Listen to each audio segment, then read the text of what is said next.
আসসালামু আলাইকুম সুপ্রিয় দর্শক বিন্দু, আপনারা সবাই কেমন আছেন? আজকে আমরা অবস্থান করতেছি যশোরের একটা এতিমখানায়। এখানে অনেক সুন্দর পরিবেশ, সুন্দর দেখার মতো অনেক কিছু আছে, আপনাদেরকে দেখানোর জন্য চেষ্টা করতেছি। এখানে দেখতে পাচ্ছেন আপনারা খরগোশ, ছোট ছোট বাচ্চা। আমার অনেকটাই ভালো লাগে এইসব খরগোশ দেখলে, তাদের সাথে খেলা খেলতে। তাদেরকে কিন্তু খাবার দিলে দেখেন আপনারা, সামনে শুকনো একটা পাতা দেখেন, সবাই একসাথে মারামারি করতেছে, অনেকটা ভালো লাগে।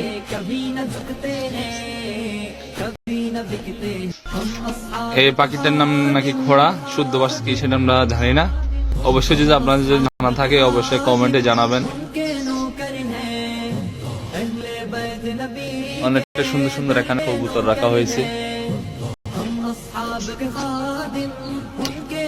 এখানে অনেকটা পাখি আছে, সেগুলো দেখা যাচ্ছে না।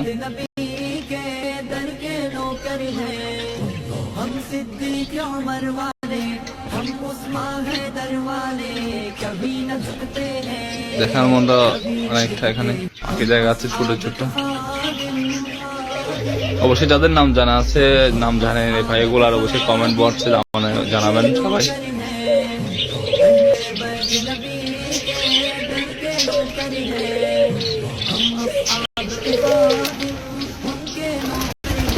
এগুলো তো কবুতর, এগুলো চিনি কোয়েল পাখি এটা।